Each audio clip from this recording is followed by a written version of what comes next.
and they would use gaslighting techniques, right?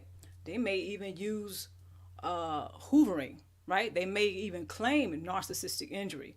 Sometimes they'll go off, right? Any excuse will do. But very often, the person that they discard is usually the last to know. Okay? So, again, check the description box below if you want to go ahead and follow along with me. All right, let's go ahead and get started. And yes, I did uh, just go ahead and go on live, so you guys, forgive me for the short notice. Okay, I just wanted to go ahead and do this today because I think it's been about a week before since I've been on.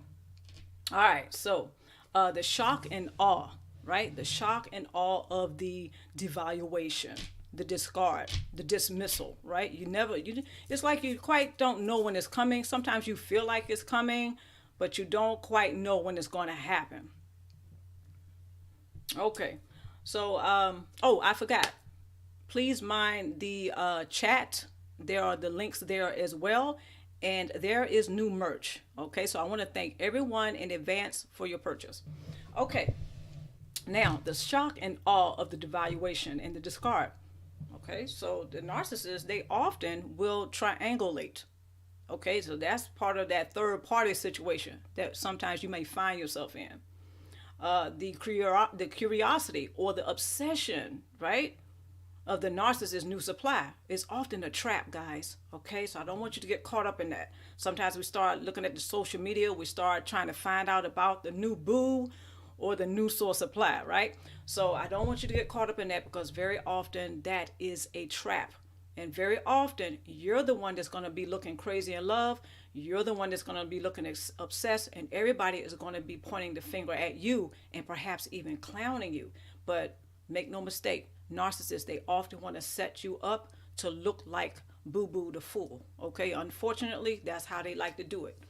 Okay, all right, so the obsession, right? The shock and awe, the discard, the drama of it all, right? The narcissists, they never they never anticipate the not only the drama, right? There's some of the drama, they may like it, but they don't seem to quite anticipate the karma that comes along with it.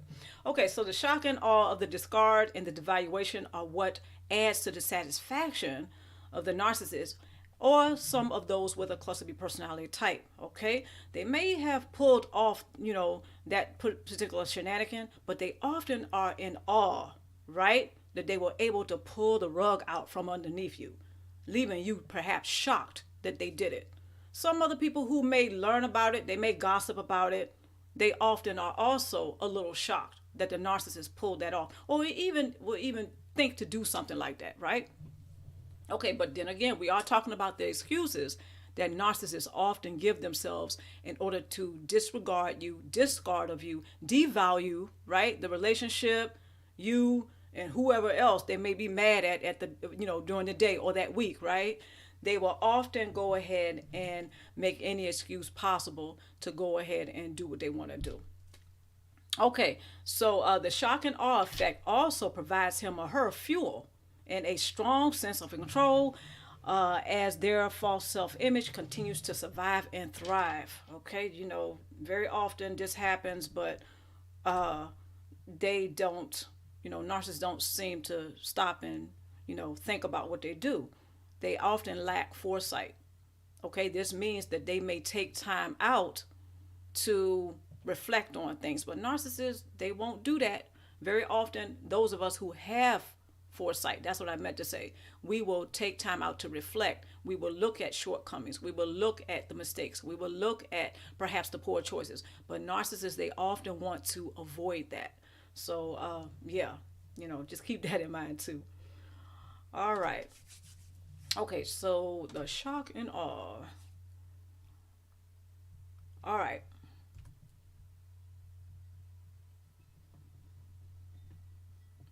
Hope you guys can see me and hear me. Okay, so many have heard of the narcissist and those with a cluster B personality type. Often they have this drive. Okay, they often have, what's the drive? The drive to get source supply. They just seem to have this need, this urge. Now, the reason why I'm pointing this out is because the part of them getting that source supply is to leave you hanging, leave you picking up the pieces after they have gone on to new supply. They want to see signs that you are still hooked on them. They want to see those signs that you are still stuck on them and that you want them back, because later on they may try to hoover you back in. So narcissists, make no mistake, very often when they discard, they try, sometimes they'll kind of look back and they'll see if you still want them or not, if you're still hurting, if you still want answers, if you still want the validation, even if you want them to help you gain closure, any sign, they just want to, they're looking for that, right? Because this is part of the source supply that they get. Okay, so many have heard of, the cluster B personality type, or some cluster B personality types seemingly having a drive to one up others due to a sense of superiority. Okay, superiority. However, there are some narcissists who might engage in diabolical tactics. Okay, or this particular diabolical tactic of the one down method. Okay, so sometimes they will go ahead and they will discard, but very often they will try to piss you off as well. Why? Because that's part of the supply. They want you to perhaps look like you're crazy in love. They want to see signs that you haven't gotten over him or her, right? Even though perhaps you're taking steps to do so. But narcissists, see, they have an inflated ego. They still want to make sure that there are some signs that you haven't gotten over him or her, because that's enough for them to think that, okay, well, maybe I can hook them back in. I can hoover them back in, right? But sometimes, narcissists, they have this delusion of grandeur. Okay? So this particular tactic for narcissist supply is subtle in the beginning due to the distraction of the narcissist triangulating others. Okay? So which can be a crazy making situation, like the third party situation, right? That can get real crazy. Okay, so this crazy making situation for those on the receiving end of this dynamic. Okay, so what's going on? You're on the receiving end more than likely. Sometimes, believe it or not, a person who is recruited by a narcissist to play the dysfunctional role of a flying monkey is on this end of it too. They're on the short end of the stick, because once the narcissist hoovers you back in, for instance, they're not going to really need that person who has been recruited as flying monkey anymore. Okay, so keep that in mind too. Some people who play the role of flying monkeys, sometimes they think that they are in the good graces of a narcissist, but no, they're not really in the good graces, because a narcissist wants them to believe that. So when that shock and awe again, they pull the rug out from underneath the flying monkey, right, or several of them, then the flying monkey is they're sitting around, well, what the hell happened, right? What happened? But sometimes the flying monkey is also discarded of after you are hoovered back in. So it's kind of like the narcissist will use other people to do their dirty work, but then they will, discard of them after they're done. Okay, so by playing with the mind and the heart of the narcissist, right? No. But sometimes we wish we can do that, right? Play with their mind. Sometimes we do. Let me take that back. Some people, they will go ahead and fight fire with fire. Sometimes they will play with the mind and the heart of the narcissist to try to get them back for discarding them in the first place. So yeah, some people will do that, though. Anyway, to each his own. By playing with the mind and the heart of the targeted prey, the narcissist is setting a trap for current source supply, right? As well as the new source supply. So they're setting up everybody. The narcissist often likes the shock and awe of leaving people picking up the pieces over him or her. Okay, that's the main thing to remember. Narcissists often like to set up that scenario where everybody has been, dismayed, discombobulated. They're distressed over what the narcissist has done. Narcissists often love the shock and awe of that. They love to come in and create this big hoopla and this chaos, and then they're out. And then they look back and see, how many people did I destroy? How many people, or they like to look at the damages that they have caused, but they like to do it at a distance. Once they're in, they do the damage and they're out. Okay, so by playing with the mind and the heart of the targeted prey and those who are also recruited as flying monkeys, not just the new source supply or the new boo, but everybody is being set up. So that's the overall point there. And before you know it, you're going to have a third party situation because the narcissist is coming in there and they have several people that they're toying with. Okay, so narcissists, they often like to have a whole network of third party situations. It's not enough for them to have one. You know, it's like the Lay's potato chips. They just can't have one. Okay, so the narcissist doesn't have any issues with moving from one person to the next. Okay, so due to having to an addiction and obsession to uphold their false self-image at all costs. Okay, so the triangulation can be a crazy-making diabolical tactic that the narcissist places into play in order to influence the targeted prey to obsess over the narcissist and their new supply. So, you know, like I was just saying, narcissists, they love the idea of being able to come in, cause chaos, cause drama, and then sit back and watch and suck in all of that energy. Okay, that's a lot of energy right there. Suck in all that supply and kind of feel good about themselves, you know, when they walk away. Everybody else is dismayed. Everybody else is stressed out. Everybody else is scrambling around trying to figure out what they're going to do next. But the narcissist loves to leave people in that condition because that makes them feel better. It makes them feel more important. They like to, for instance, when they know that you love and care about something or someone else, they like to, you know, some narcissists, they're like this. They're dirty. Some of them are very dirty and underhanded when it comes to this. They like to swoop in and see if they can mess that up. Anything that you find sacred, anyone that you may really love and care about, you ever notice why the narcissists like to swoop in and just mess all that up? Because they get the source supply from it. And not only that, this gives them the excuse, believe it or not, to discard of you. Why? Because they can say something like this: oh, you love them more than me. Okay? Oh, you like to go to, you know, or you like to go to church all the time, or you like to go to this place or that place. You find this place more sacred. You praise it. You give it, you know, more attention than me. So that's another excuse that they often use to discard of you and to justify, you know, claiming narcissistic injury. Then they go into the narcissistic rage tactics. Okay, so I just wanted to point that out because, you know, a lot of people right now, they're still wondering how come the narcissist discarded of the relationship. Why did they leave the relationship like they did? Some people are left without those answers.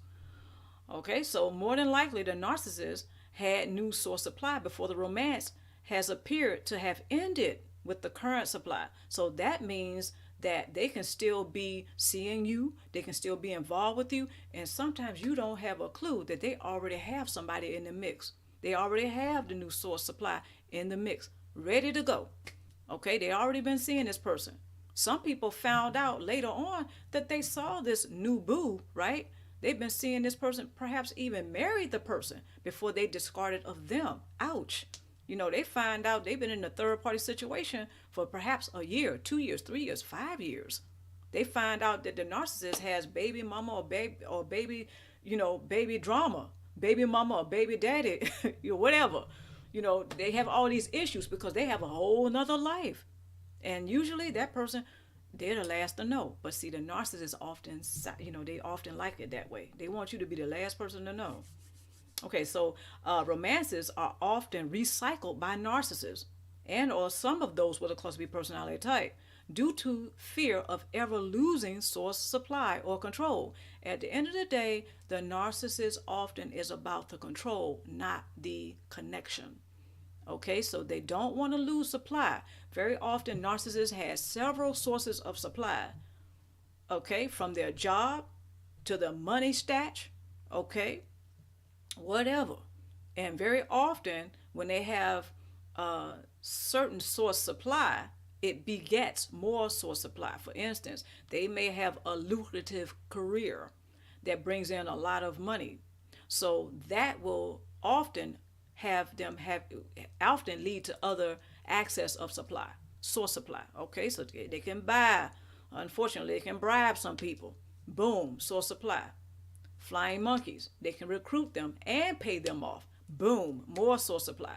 So they can perhaps, get next to somebody else and there's, getting all these lavish gifts to hook that person in. Boom, more source supply. So source supply often begets more source supply. Okay, especially if it comes down to their careers or their money stack. Okay, so unfortunately, many take the bait and become reactionary after the narcissist has been successful in the triangulation aspect of the crazy making process. Okay, so a lot of drama, a lot of crazy making going on there, right? Third party situation, network of third party situationships. Just picture the narcissist right in the middle of it all. And he or she has their tentacles stuck in everybody else. And everybody else is almost like a beehive. They're circling around the narcissist, right? Making sure that they're pleased. And there's a whole network going on. Okay, so the narcissist prefers the third party situationship to be a network. Why? Because once they start doing the damages, they already know it's a matter of time before certain people will wake up. Perhaps that person is you. You may wake up and find out, wait a minute, I don't want to be a part of this drama. I don't want to be in this situation. So you may get out. But guess what? The narcissist will make that excuse that they need in order to go ahead and focus on other people and continue to get that source supply. They never want to run out. Again, at the end of the day, for the narcissist, it's about the control, not the connection. And the reason why I'm reiterating that is because when the narcissist is right in the middle of that network, which they often are, everybody else is circulating around. They're circling that narcissist and making sure he or she is supplied. Okay, so it doesn't matter who's going to end up, pulling the plug or pulling out. The narcissist always has somebody else that's right there to supply him or her. Okay, so there's a whole network, and the narcissist wants to make sure that, no matter, well, if they lose a couple of people, okay, but they know they're not going to lose everybody. That's the thing. Okay, so they often want that network of third party situations because they don't want to run out of supply. Okay, so one might wonder why the narcissist and or other cluster B personality types has suddenly disappeared from the radar, right? A lot of us know about that one. Why he or she is not hoovering. Okay, what happened? What may become, one might become obsessed with the narcissist or the narcissist relationship while attempting to figure out how to restore a dysfunctional, toxic, and volatile relationship with him or her. Now, the reason why I'm stressing those three words, because at the end of the day, when a person is wondering how come I'm not being hoovered back in, they're not looking at those three things. And that is how toxic the relationship is, how dysfunctional, how volatile the relationship is. Why would you want to get hoovered back in? If once the narcissist ventures out and they start looking at other sources of supply, that is your opportunity, believe it or not, to become a person who is hoover resistant, verified. Okay, how do you verify that you are hoover resistant? Number one, you're not going to give no bucks, okay? Okay, I'll put it like that. You're not going to care about trying to reinstate or reinvest in a volatile, dysfunctional, toxic relationship. You're going to be happy as I don't know what to be out of that. You don't care who left. You're not that egotistical like the narcissist is. You don't care if they messed around there and they ventured out and they got new supply. Who cares? Right?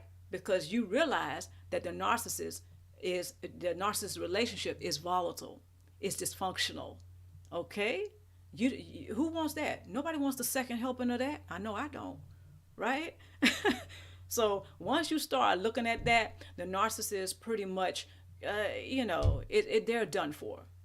Okay? Because it's a game changer for you and it's a game over for them.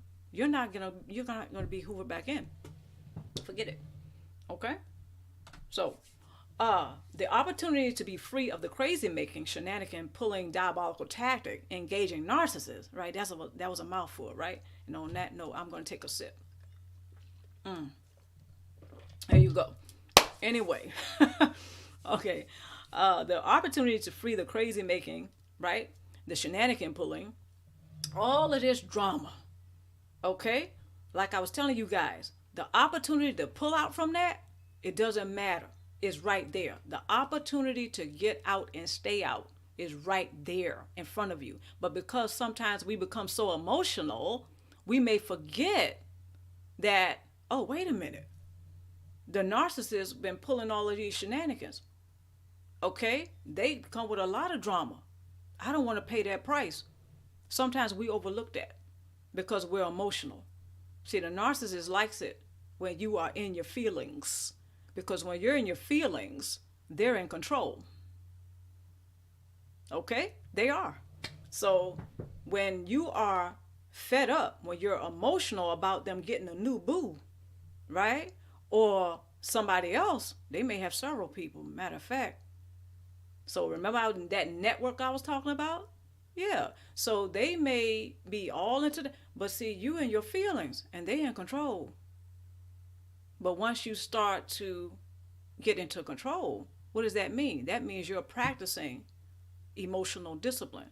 I'm not scolding you. I'm just, letting you know that narcissists often prefer their exes to be emotionally out of control or not in control at all. You're right. Not in control of not only their emotions, but their mind.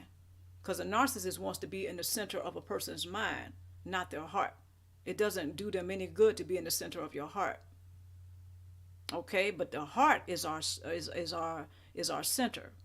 The heart is in the center of our bodies, right? I'm going to try not to deviate off what I'm saying or digressing, but I want to make that point.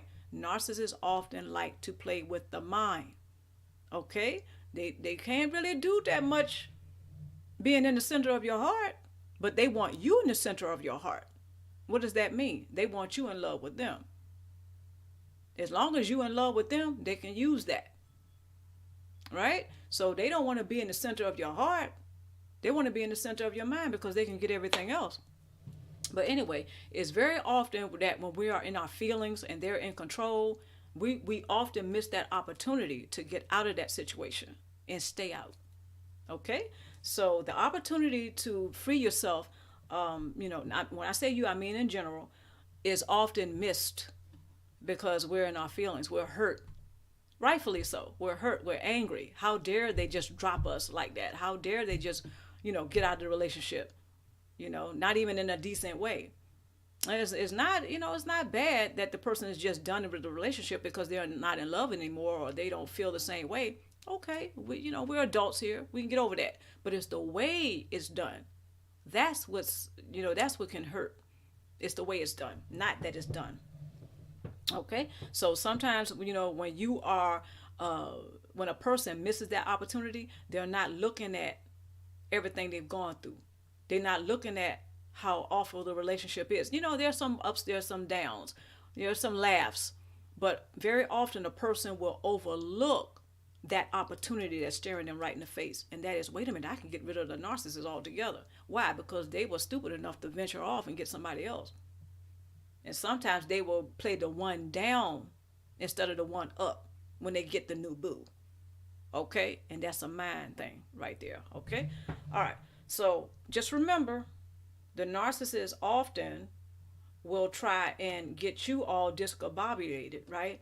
And you all messed up over him or her, while they just probably sitting back laughing at it all because they're getting all they see. That's a lot of drama. That's a lot of, emotions. That's a lot of energy, and they're just eating it all up. They're getting all big and fat and stronger off of your distress, off of you messed up over them.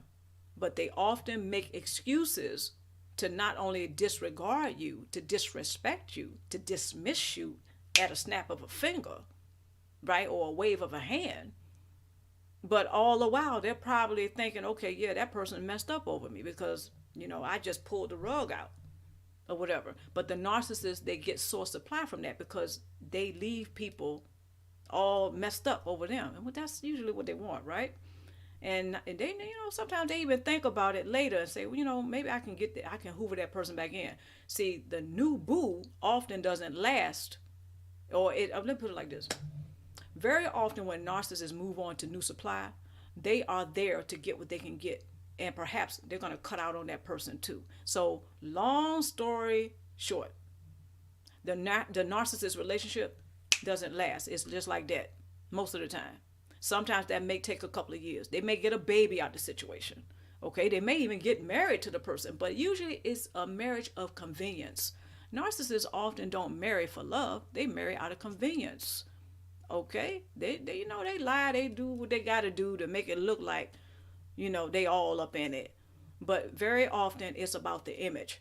At the end of the day, the narcissist is about the they're not about the connection, they're about the control. Okay.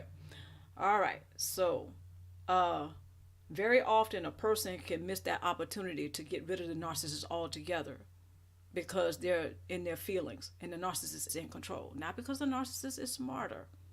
No, they may be a little bit more cunning, and underhanded, but it's not because they're smarter.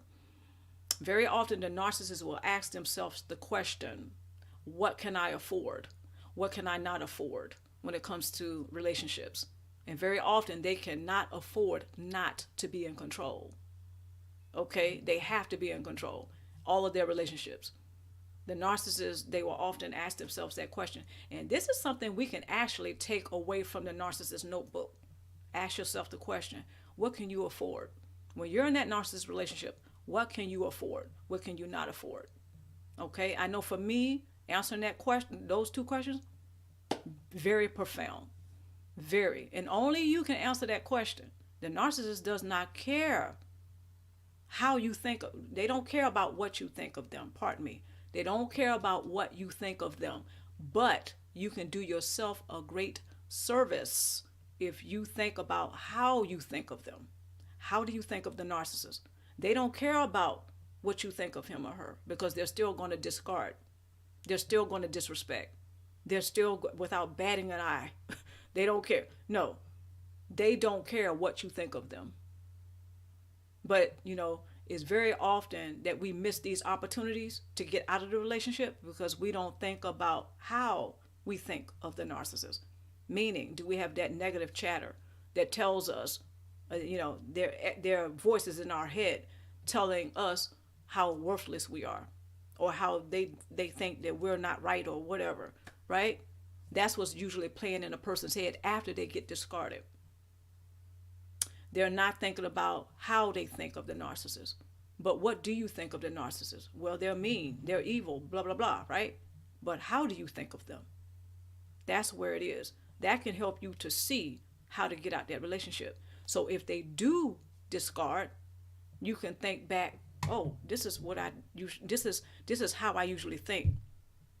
The negative chatter. That's a how. How do you think? What are the thought patterns? In other words, what are your thought patterns? It's not about what you think sometimes. Sometimes it's about how you think. So the narcissist, they're counting on you perhaps to go ahead and start to focus on certain things, like maybe how fine they are, okay? And how they may sweet talk you. All that, see, they want you to focus on that. Again, it's about them being in the center of your mind, not your heart. Okay? So very often these opportunities to get out of the relationship and rid of the narcissist for good are lost. Okay? It's missed. This doesn't mean you can't do it later, but it's often missed because when you are in your feelings, the narcissist is often in control, and that's how they prefer it. Okay, let's move on. All right, remember that those who have a narcissistic personality disorder or have a cluster B personality type are not able to emotionally regulate. So, once again, when a narcissist is not usually able to emotionally regulate, right? But you can. This does not mean you're in your feelings. When a narcissist cannot emotionally regulate, this often means that they're playing mind games. This often means that they're not about the connection. This often means that whenever you become emotional, they're feeding off of that. Because, in other words, they're plugging into you and they're extracting something that they don't have. This is what makes them big and strong, and they're able to move on to the new supply. Unfortunately, they take that energy that they have perhaps gotten from you in the relationship, and they will move it on to the next. Okay, they use that. they get off on the supply. Okay, the energy. It's about energy. A lot of us, we know we're comprised of energy. So everything that we do, say, and feel, and all the stuff that's going on in the relationship, that's a lot of energy right there. Okay, so the narcissist will often tap into that, and they will go on to the next source supply, and on and on and on. All this network of third party situationships that they often have, they just move on to the next and to the next. And as far as like leaving you drained energetically, this is why, because you're putting so much into the relationship. They're being supplied, and they can't take your energy body from you. Okay, they can't take it, but they can plug into it and extract what they need. Okay, very often leaving us feeling drained of dealing with them, right? Okay, so remember that those who have a narcissistic personality disorder, class B, are not able to emotionally regulate. Okay, therefore he or she has serious malfunctions in the area of interpersonal skills and the ability to empathize with others. Okay, so individuals with this type of personality disorder are often seeking opportunities to use others. Intimacy is not possible. It's about, at the end of the day, I'm just going to reiterate, narcissists are not about the connection. They're about the control. They're not trying to do the mushy gushy stuff. Okay, they're not trying to be all feely. Okay, they're not trying to do all that. They don't emotionally regulate very well. So therefore, if they can get you to go off, okay, they start pulling shenanigans, and then you're going off because you've had it up to here with it. This is why they sit back and they watch. This is why they often feel better after they go you into an argument, because you are expressing what you are feeling. You're expressing what you're experiencing. The narcissist will often exploit your capacity to express. Okay? When you start expressing, they will start exploiting, because they don't emotionally regulate. They lack empathy. So it's like they're tapping off of what you have and what they lack. Okay? So intimacy isn't possible. So again, they may use that. Unfortunately, some narcissists will use that as an excuse. They're turning it around on you. Okay? They use that as an excuse to discard. They use that as an excuse to perhaps go into the narcissistic rage tactics, to ghost you, okay? To just totally dismiss the relationship, in a disrespectful manner. They just, they do this because they may say that you're too touchy-feely, you're too sentimental, you are too deep. Ever heard that? Some of us have. The narcissist will sit up there and use that you have a heart, and they'll use it against you. Okay, that's the excuse they need to discard. Oh, you're too clingy, you're too needy, you're too this, you talk too much, what have you, right? Any excuse. Okay, so now I want to go ahead and talk about that bait and switch. Beware of the diabolical tactics of narcissists and those who have a cluster B personality. Some of those who have a cluster B personality type. Some of his or her tactics for source supply can be shocking, unexpected, and confusing, right? Due to the crazy making of baiting and switching. So let's talk about it. All right. Okay, so there are several tactics of source supply that the narcissist uses more than others.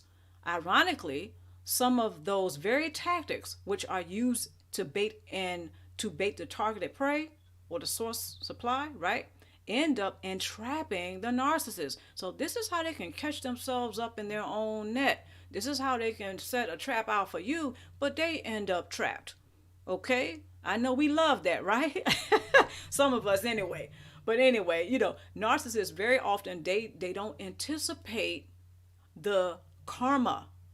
Oh, they all for the drama. They like that. Oh, let's get it in. But when it comes down to after they do what they do, they don't anticipate the karma that comes after that. Okay? Or simply the consequences of the choices that they made, the words that they used, the deeds that they engaged in, right? They don't, they often are salivating over the rewards of source supply, but they don't look at the cost of keeping, maintaining, or obtaining source supply. They don't think about that. Okay, so let's go. All right, narcissistic bait that can backfire.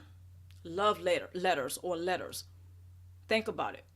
Sometimes narcissists will write letters and everything to you, and later on down the line, you may be able to prove that they have discarded you. If you're married to them, you may be able to use those letters later in a court of law. There are some people, and I remember reading some articles about this, there are some people who actually kept a diary when they were involved with a narcissist.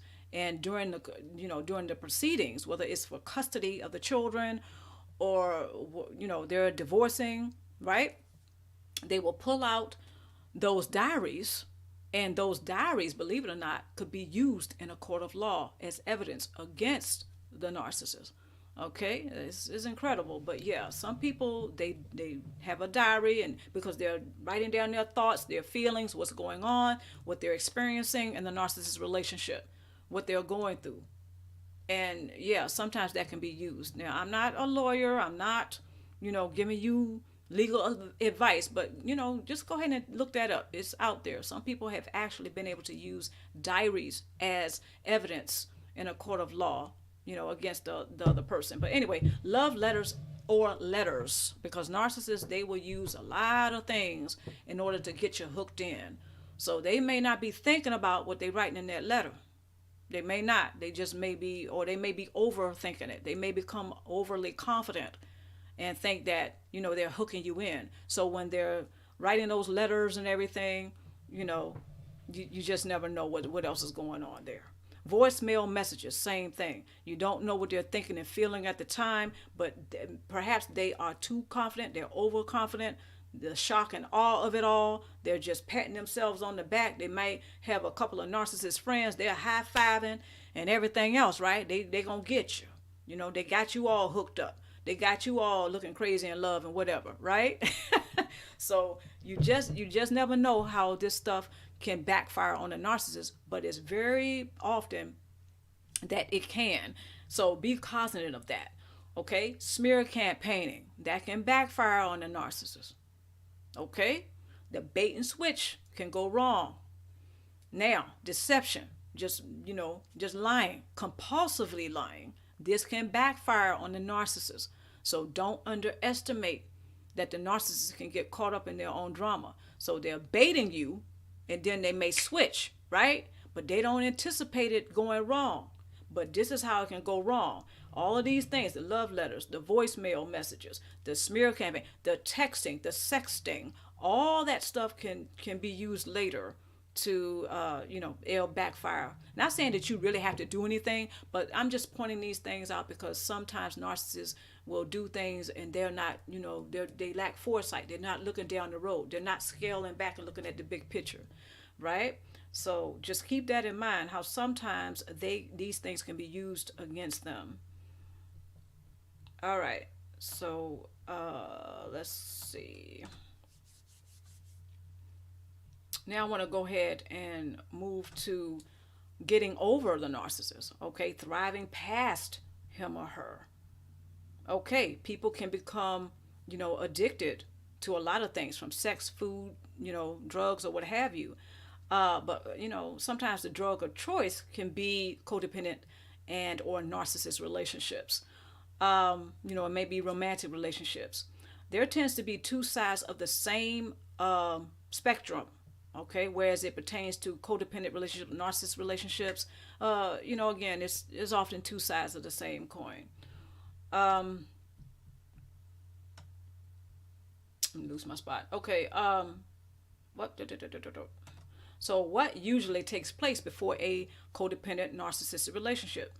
Okay, what usually takes place before a codependent narcissist relationship is often the transgenerational, okay, or intergenerational trauma, meaning, it stems back from your childhood and your family, maybe your parents and or grandparents who may have a cluster B personality type or not.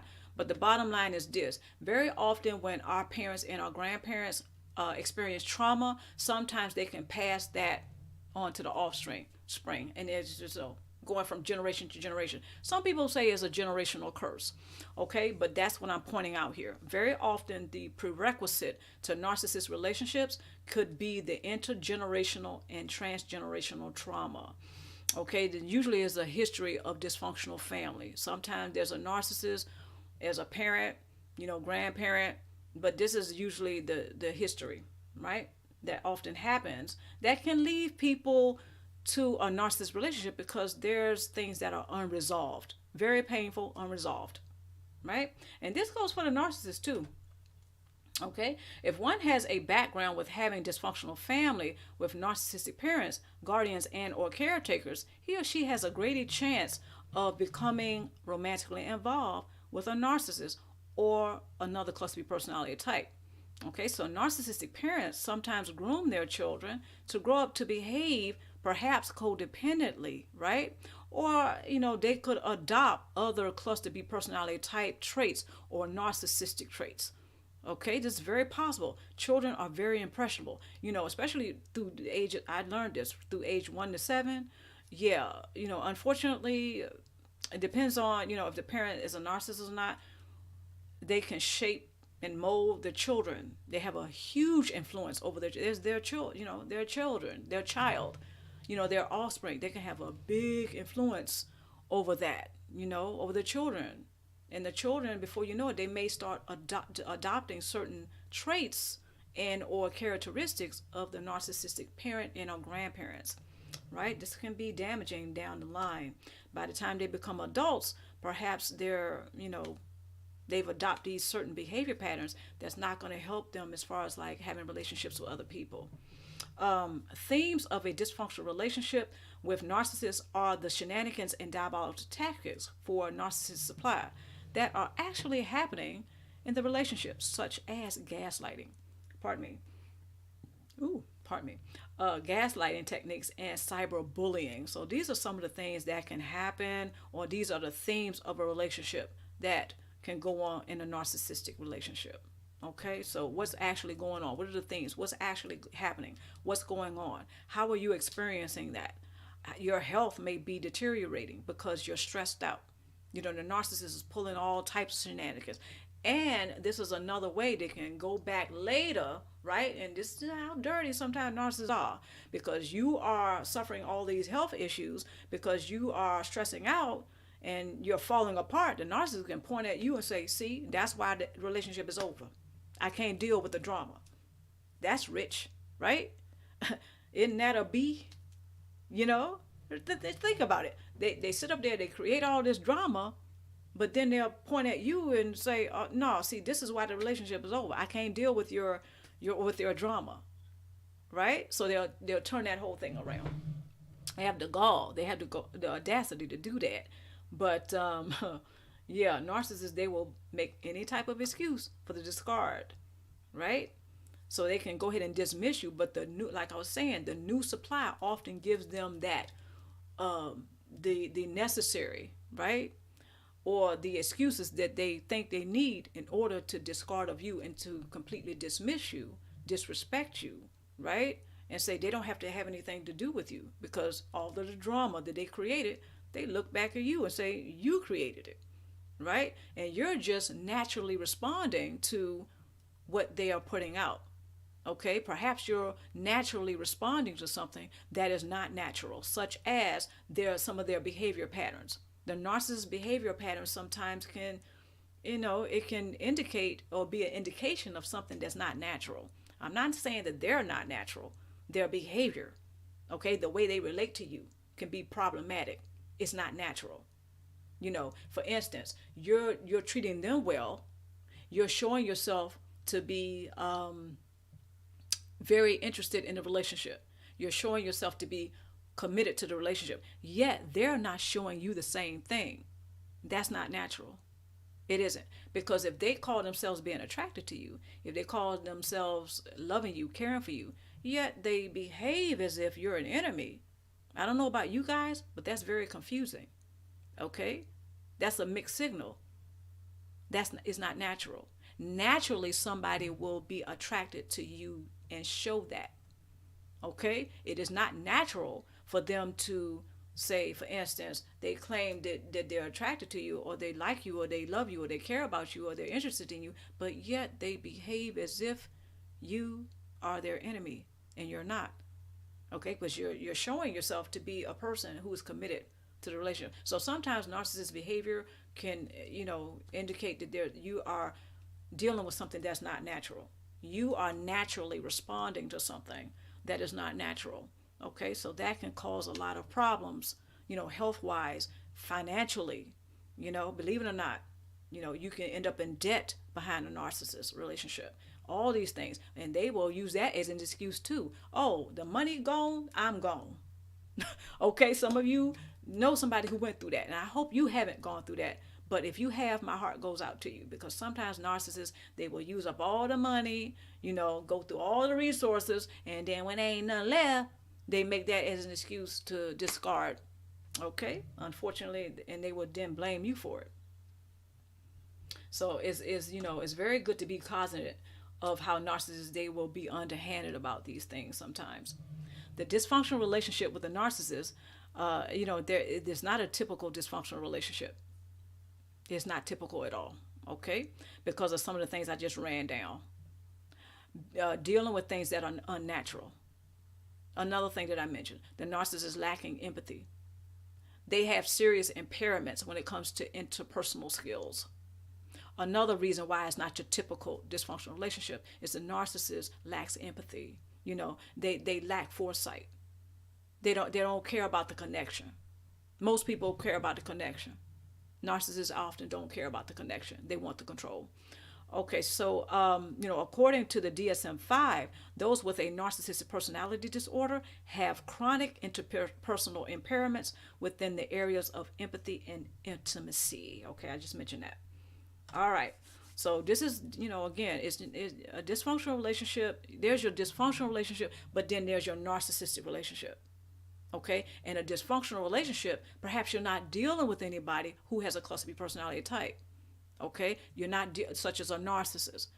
That's why it's a typical dysfunctional relationship. Sometimes people can recover from those a lot more easily than a narcissist relationship.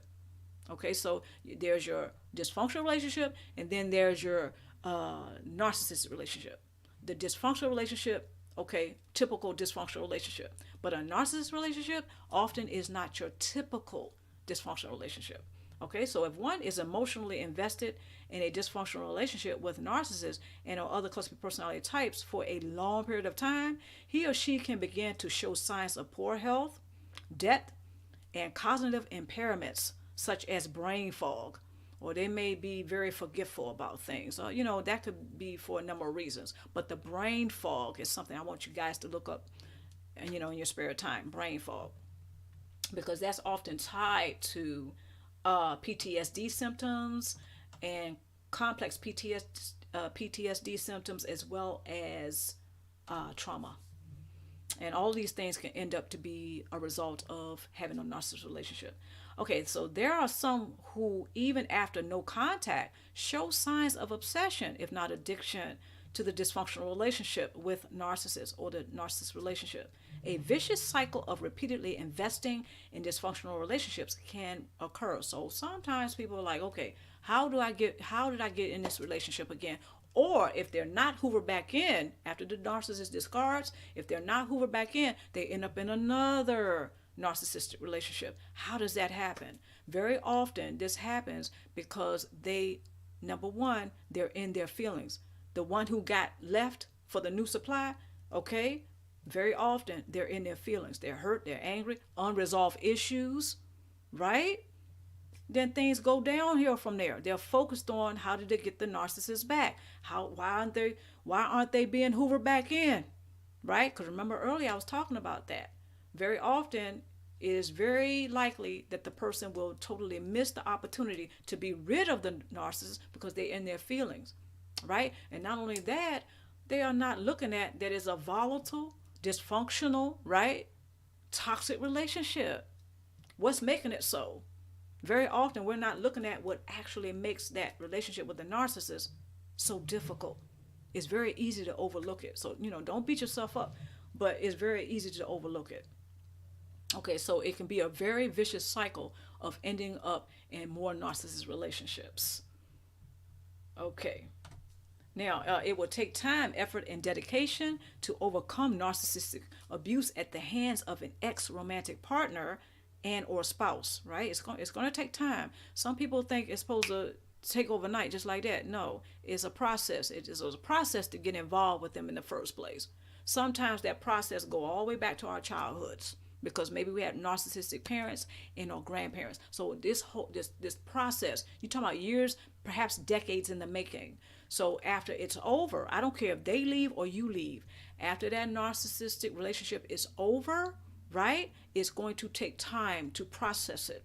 You have to process it, and then you have to figure out how you're going to deal with the aftermath of it. That may sound like a lot, but think about what you have gone through. Think about the ordeal. See, you dealt with that.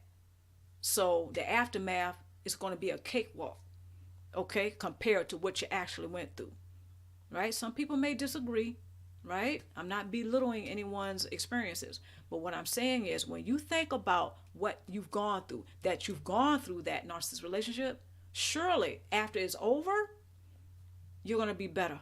You're going to be much better, bigger, stronger. You'll be able to thrive forward, okay? Anyway, by taking those rose-colored glasses off, one can possibly face reality that the dysfunctional relationship is finally over, right? So the narcissist is not through until you are through. Let me repeat that. Narcissists are not through until you're through. Okay? The narcissist who is discarding the person, they devalue, they discard. See, that person, whether that be you or someone else that you know, first of all, you need to celebrate that it's over. Okay? Just celebrate it. Okay? But remember, the narcissists, they're not finished until you are. Very often, when you become hoover resistant, verified, right? Right? When that happens, it's game over for the narcissist. But it's a game changer for you. So try not to forget that, okay? It's a game changer. You get to thrive on. See, they caused all of this mess. It's going to catch up to him or her one day. It's going to catch up. But you get to thrive on. You get to move on. You're done with it. And you don't have to end up in another narcissistic relationship. But remember, once you're through, they're through. Okay? And that can mean a number of things. That can mean that perhaps they don't have a network of a third-party situation. Maybe they're not a veteran when it comes to being a narcissist, having a narcissist relation. Maybe they're not a veteran. Maybe they're very young. Okay? But when you are done, they're done. Sometimes that can mean that they may get into a depression, a depressive state. They may, go through it for a while, but then they get back up there, and they're back out there doing what they do. They may become more bitter, angry, or whatever, and then they're at it again. But once you're done with them, they can be done. Sometimes for good. They may not recover when you choose to pull out. When you choose to move on, when you choose to thrive forward, they may not ever get over that. They tend not to grow. They tend not to forgive people who grow past them. The narcissists don't care about you getting over them too much, because they overconfident, right? Signs of delusions of grandeur. They may think they can just pull you back in at any given moment, right? Because especially if you're showing signs that you haven't gotten over him or her, you're still hurting. When all you're probably really doing is processing it all. You're getting through it. You're growing past them. You accept it. You take off the rose-colored glasses. You accept that you have outgrown that relationship. They don't get it, okay? But once that moment hits them, that you're done with them, some narcissists never get over that. Even if they do get new supply, they haven't gotten over the fact that you got out. You're over them. You're sober. See, you kicked the habit. No, they haven't kicked the habit. They're still having all these relationships. Third-party situationships, a network of it. They can't get out. They up to their freaking neck. Right? So think about that. Once you done, they can be done. For good. But it's a game changer for you. It's game over for them. Okay. All right. While shedding the toxic energy No. Maybe I don't want to. I think I went over that already. I did. I went over that. Okay, we're gonna wrap this up, y'all. Cause matter of fact, I have some errands to run today, and I wanted to get this out the way. Not saying I don't like to spend time with you guys, but I knew it had been a moment since I had done something here on the channel, so I wanted to go ahead and do this today. All right, loneliness, anxiety, depression, anger, and feeling defeated may take a toll from time to time. Of course, yeah. You've been dealing with all that drama. It's all, it's all understandable and natural to go through stages and process of healing, okay? Or thriving, whichever way you want to put it, but you gotta process this stuff, okay? You're gonna, it's very easy to get stuck, but you don't want to get stuck. So when you go through the stages and the process of thriving forward past narcissistic abuse, this is something to celebrate. Try not to get stuck or stagnant. See, once you realize you got into something, once you realize how you got in, you'll know how to get out. Okay, that's what I mean to say. Once you know how you got into the relationship, you'll know how to get out. You don't need the narcissist for closure. You don't need them for validation. Matter of fact, they've been showing you by their behavior, they're not able to help you with that. Okay, they're not able to do that. Okay, so I want to make sure that was everything I wanted to say.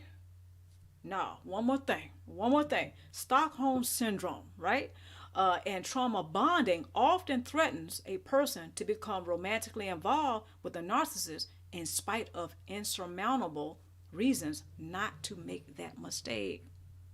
See, I touched on that earlier when I say, okay, some people, they get caught up and they have more narcissist relationships because when they are not looking at that opportunity to get out, even if the narcissist moves on to new supply, that is an opportunity to get out and be rid of the narcissist relationship. And matter of fact, that can be the focal point. That can be the starting point of not getting in another relationship with a narcissist ever again, because you learn from that, right? You learn from it. So Stockholm Syndrome, unfortunately, wanting to save the narcissist, feeling like there's this need to it's almost like you worship them. Maybe that's too strong of a word, worship. Okay, it's almost like you have when I say you, I mean just in general. It's like a person can have this this strong loyalty to the narcissist, even though the narcissist doesn't feel the same way. The narcissist they're not loyal to anyone else but their false self-images. Right? So a person can mess around there and be like, okay, I'm obligated to this person. I'm responsible for this person. I have to save them, fix them. See, all that sounds like the codependent relationship, right? I have to be there for them. We have children together. We have this together. We're financially tied to it, all kinds of things, right? But here's what I'm getting at. Trauma bond and Stockholm Syndrome is just a very deep, dark way of looking at that and saying that, okay, I'm tied to this person. I'm obligated to this person. I must have this relationship. I don't like it, but I have to have the relationship. No, Stockholm Syndrome and trauma bonds often, again, it keeps people stuck and stagnant in a narcissist relationship. Okay, they often can't see out or past that, unfortunately. So that's why I brought those two things up, the trauma bonding and the Stockholm Syndrome. Okay, very often that's a dark side of being obligated or committed to someone, such as a narcissist. Okay, it could be anybody, but that's the dark side of being connected and just feel like you have a strong sense of entitlement, not an entitlement, a strong sense of responsibility to him or her, right? It's just a dark side of that connection. But a lot of us at the end of the day, we want the connection, but unfortunately when it comes to the narcissist, they're more interested in the control. They don't care about the connection. Okay, so I want to leave you guys with some tools, but I also thought I would include critical questions. Until next time, I want you guys to take care of yourself, and I certainly hope you have enjoyed this live stream. And I want to thank everyone again for joining me today. But this is all I have for you guys. Again, I want to go ahead and thank you for joining me today. And don't forget, there are more videos coming. There are more live streams, but I'm certainly glad you were able to join me today. All right. So I just hope that everyone is able to just, reflect on a few things. I'll just leave with this. Just reflect on a few things, such as how did it make you feel when you were involved with a narcissist? Perhaps the relationship is over now. Some of you may be contemplating going no contact. Some of you may be thinking about, okay, now how do I get out of this? Right? How do I get rid of the narcissist? Right? How do I just get rid of getting all caught up with him or her? Why do I feel so badly? They're gone. They're with somebody else. Why am I stuck? Right? Feeling this way. They don't seem to be hurting. Okay, but I kind of touched on that already. Sometimes we can get caught up. Whenever you are in your feelings, the narcissist, they, especially at that time, they may feel like they're in control. Right? So once you start to practice emotional discipline, then you're in control. See, then you become Hoover resistant verified. Okay, so I don't want you guys to get all, caught up in that and thinking that it's your fault. You can't blame yourself for what the narcissist chose to do. Okay, we just can't do that, and vice versa. So I just want to leave you guys with that, okay? But, like I said, again, that's all I have for you guys. So until next time, take care of yourself and mind the tools that I'm leaving with you guys. Maybe, if you want to just jot them down or maybe journal later on and ask yourself some of those critical questions. Because I know when I answer critical questions for myself, it often provides me more clarity. It often helps me to stay focused on continuing to thrive forward. Because I don't know about you guys, but narcissist relationships, that's not 2022. No, that's not gonna work. that's not cool. Okay? All right. So until next time, you guys take care. Mwah.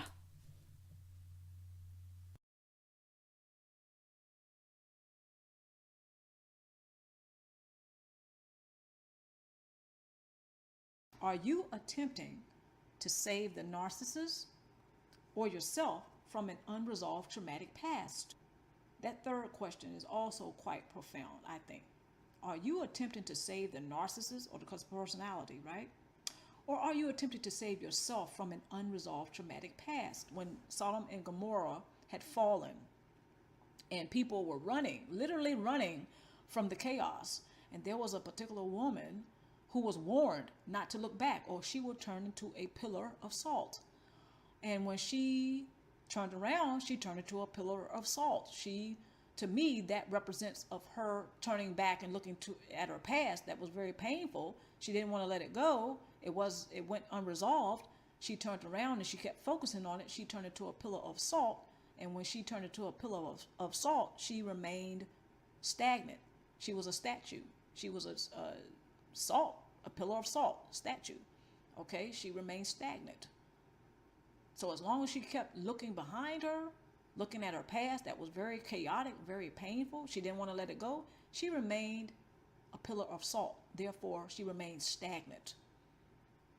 I think about that as I read that question. Are you attempting to save the narcissist or yourself from an unresolved past or traumatic past?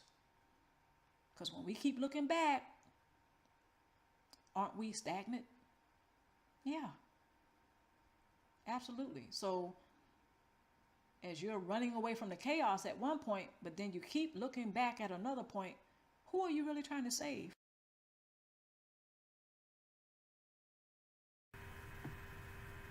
Cycle or pattern of narcissistic abuse. Idealize, devalue, discard. Additional patterns of narcissistic abuse is hoovering and then recycling. I say that the hoovering is the 1-2 punch. because when they hoover, before they actually hoover you back in, the first sucker punch is when they are coming up in conversation. It could be via the enablers and flying monkeys that he or she has recruited. You're no longer in the relationship with a narcissist and cluster personality. You have gone no contact, right? You're thriving forward. Yet the narcissist and the cluster personality, they're not taking no for an answer. So the first sucker punch again is when it seems like they're lingering over your life. So this is where the hovering comes in. Okay, so it's like this dark cloud that lingers over your life. So wherever you move, they move. They're coming up in conversation. They may be showing up at your job. They want you to see them, but they will not approach you. They will not make contact because you've gone no contact. They know you're not going to deal with him or her directly. So they will recruit flying monkeys, and they will recruit their enablers to bring them up in conversation. Sometimes you are questioned about the relationship, or why did you two have a fallout. The narcissist and cluster personality, they plan and strategize all of this. And I still say the hoovering is the 1-2 sucker punch, because before they actually hoover you back in, they're already taking steps to hoover you back in. And it's so subtle that a lot of us miss it. When they're coming up in conversation, and so when we're out somewhere and we may see them at a distance, they may show up at the job, they may show up at school, they may show up at places that you frequent. The cluster personality and narcissists, they know exactly what they're doing. They're hoovering you back in before they have actually hoovered you back. The second sucker punch is when they have actually hoovered you back in, because now it's just like old times. You're visiting again. You're interacting with the narcissist or cluster personality once again. You're having them over for dinner. You're going over for dinner. You're hanging out or whatever. Or if this is a romantic situation, you're involved with him or her again. Okay, and they do all of this. Once they hoover you back in, they do all of that to recycle. It just starts all over again. It's a vicious cycle. So once they have hoovered you back in, the vicious cycle starts all over again. They idealize you again. Then before you know it, you're going to be devalued again. Then you're going to be discarded again. And make no mistake, they can wait for years before they attempt to hoover you back in, all to recycle and start the process all over again.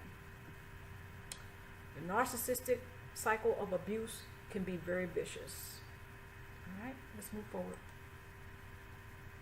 Tool number 1, beware of the gaslight technique. Most, if not all, narcissists and or cluster personality types use this particular diabolical tactic in hopes to obtain narcissistic supply. By gaslighting others, the narcissist and or cluster personality denies the realities of others around him or her. Take steps to practice personal boundaries without apology and or explanation. Narcissists and cluster personality types do not respect nor practice personal boundaries.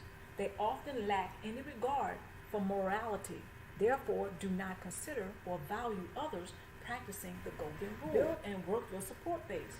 Expressing what you are or have experienced due to emotional involvement with the cluster personality types might prove to be a game changer. Having others around you who understand your plight and what narcissism is provides you exposure to the possibilities of having